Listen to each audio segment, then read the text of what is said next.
Lietuvos sportas kviečia sporto sirgalius į arenas ir supažindina su Lietuvoje vykstančiamis varžybomis. Šį savaitgalį desertas laukia teniso gerbėjų. Šiauliuose galėsite išvysti geriausius Lietuvos tenisininkus su Ričardu Berankiu priešakyje.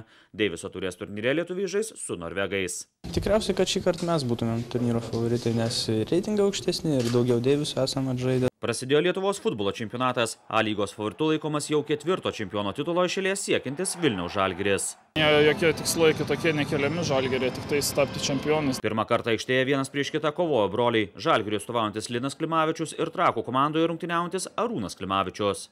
Vienas prieš vieną nesusitikom tiesiogiai.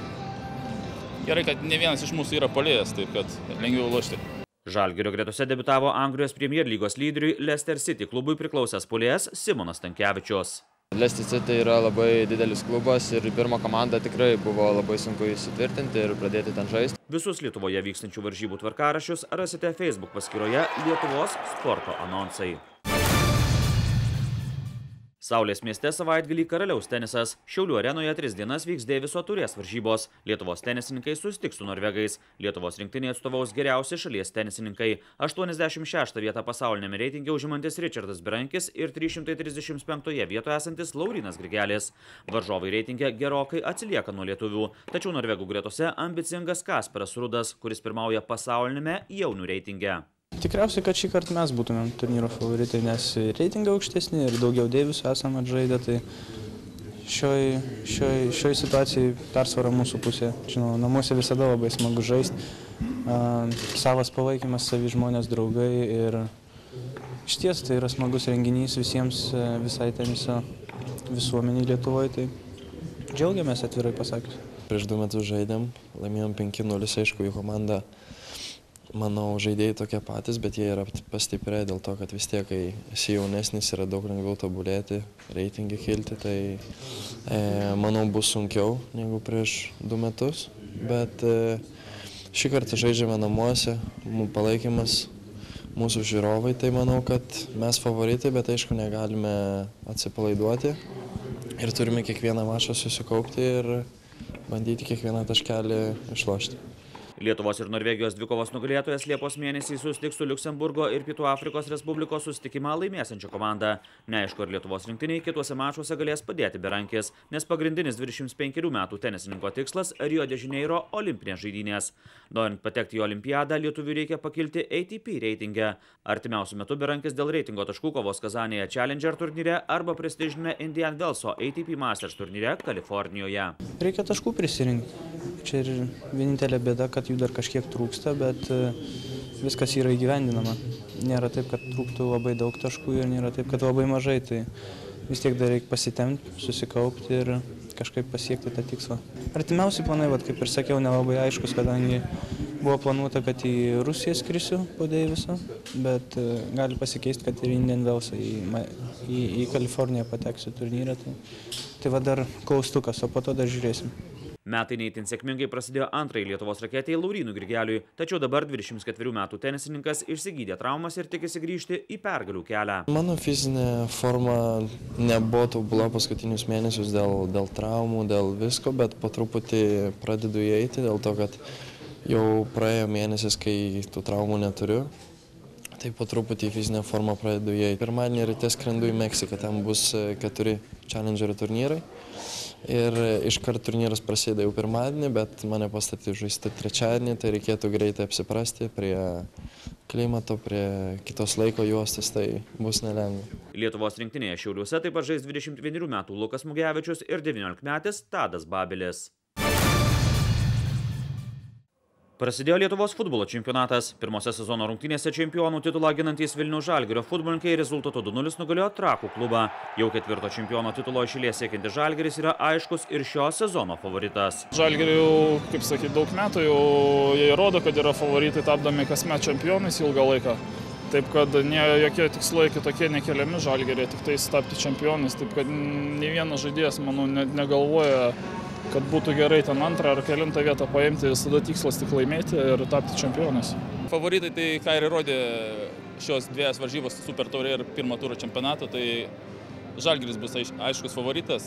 Dėl 2. 3. vietos mano nuomonė, tos pačios komandos kovos, kur ir praeitais metais kovojo. Žalgirio ir Trakų rungtynėse pirmą kartą aikštėje susitiko broliai. Žalgirio atstovaujantis 26 metų Linas Klimavičius ir 7 metais vyresnis Trakų gynėjas Arūnas Klimavičius.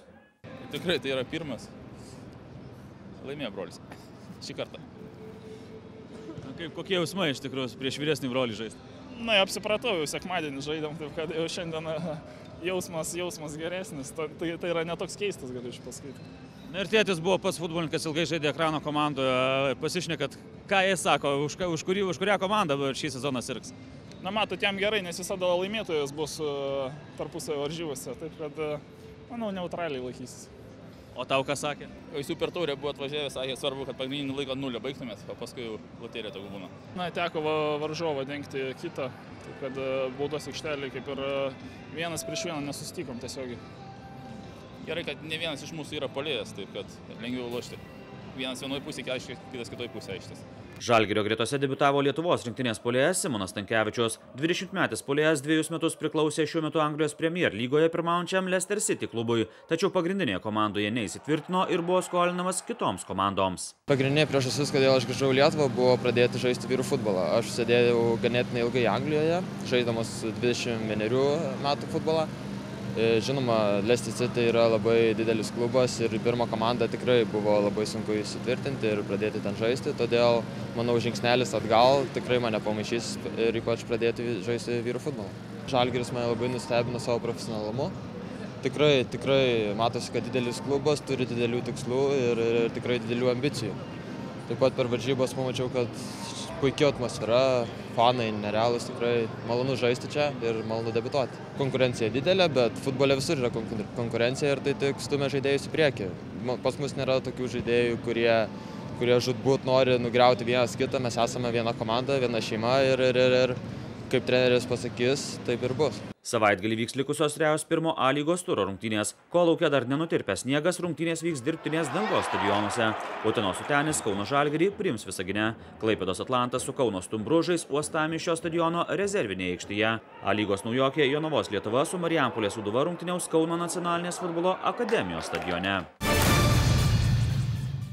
Lietuvos krepšinio lygos gerbėjų laukia 27 reguliariojo sezono turas. Jis prasidės šeštadienį, kai Vilniaus Lietuvos Rytas susitiks su Kėdainių Nevėžiu. Sekmadienį 7 vietą užimantis Panevėžio Lietkabelis priims laipteliu žemiau esančią Pasvalio komandą. Intriguojantį dvikovą laukia Uostamiestyje, kur rungtyniaus 3-4 vietas besidalijantys Klaipėdos Neptūno ir Prienų Vytauto krepšininkai.